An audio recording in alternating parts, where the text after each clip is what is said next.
કપડવંજના રેલિયા ફાટક પાસેથી ગેરકાયદેસર 90,000ની ઉઘરાણી કરનાર 3 પોલીસ કર્મી વિરુદ્ધ ફરિયાદ. નડિયાદ એસીબી પોલીસે કપડવંજ ખાતે આઈજીના ઇન્સ્પેક્શન પૂર્વે એકને ઝડપી લીધો. વર્ષ 2021માં ઘઉં ભરેલી ટ્રકમાં કાગળોની માંગણી કરી યેન-કેન પ્રકારે 5 લાખ રૂપિયાની માંગણીમાં 90,000માં સોદો કર્યો હતો.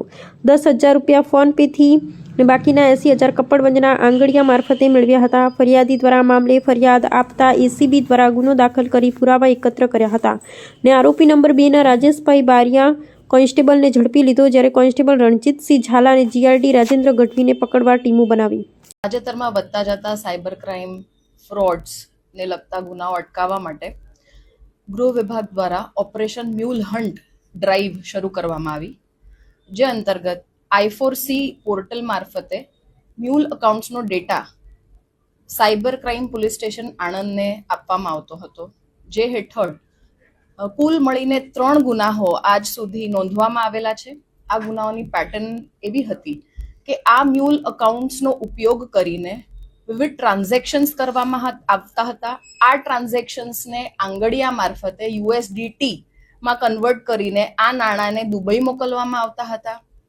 આ નાણાંના ઉપયોગ માટે વિવિધ 17 અકાઉન્ટ આજ દિન સુધી ગુનાના કામે તપાસમાં લેવામાં આવ્યા હતા. જે પર્ટિક્યુલરલી જે ગુનો આપણે વાત કરી રહ્યા છે એમાં વિવિધ 5 આરોપીઓમાંથી 3 આરોપીઓ પકડાયેલ છે, 2 આરોપી પકડવાના બાકી છે. આ આરોપીઓ નામે ઋષિ અતુલકુમાર શાહ, ઉમરેઠ જિલ્લો આણંદ; હિરલકુમાર મિતુલભાઈ પટેલ, અંબા માતાનું ફળિયું, ઉમરેઠ જિલ્લો આણંદ; ભારદ્વાજ યોગેશભાઈ ભિંડી, પાટણપોળ, ઉમરેઠ જિલ્લો આણંદ. પકડવાના બાકી આરોપી છે ગૌરવ ઠાકોરભાઈ શાહ, ઉમરેઠ તાલુકો જિલ્લો આણંદ; અને કૃતાર્થ દિવ્યાંગકુમાર શાહ, ઉમરેઠ જિલ્લો આણંદ. આ 5 આરોપીઓ વિવિધ 17 અકાઉન્ટમાં આ પ્રકારના ટ્રાન્ઝેક્શન ઓર્ગેનાઇઝડ ક્રાઇમ કરી એ ટ્રાન્ઝેક્શન મેળવતા હતા.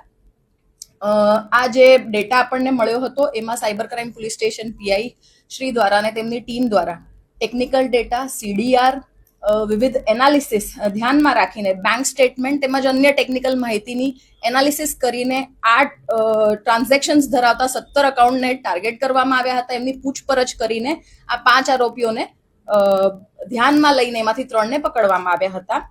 આ અકાઉન્ટમાંથી કુલ 3,38,27,790 રૂપિયાનું ટ્રાન્ઝેક્શન થયેલ હોવાની માહિતી તપાસ દરમિયાન બહાર આવેલી છે. આ 3 આરોપીઓ જે પકડાયેલ છે એમની રિમાન્ડની પ્રોસેસ આજે કરવામાં આવશે, અને જે બાકીના 2 આરોપીઓ જે હાલમાં દુબઈ ખાતે ગયા હોવાની તપાસ દરમિયાન બાબત ધ્યાનમાં આવી છે એની પર કાર્યવાહી ચાલુ છે. આ જે 17 અકાઉન્ટ્સ છે એ ઉમરેઠ અર્બન કોઓપરેટિવ બેંક લિમિટેડમાં આ ખાતાધારકોના અકાઉન્ટ્સ છે. આ તમામ ખાતાધારકોની પૂછપરછ કરવામાં આવેલ હતી અને તેઓની તપાસ દરમિયાન જાણવામાં આવ્યું કે આ 5 આરોપીઓ જે છે એઓના જ તેઓ સગાવલા અથવા તો જાણ બહાર મિત્ર વર્તુળમાં સંકળાયેલા લોકો છે, જેમના અકાઉન્ટ્સનો જ આ ટ્રાન્ઝેક્શન્સમાં ઉપયોગ કરવામાં આવેલો.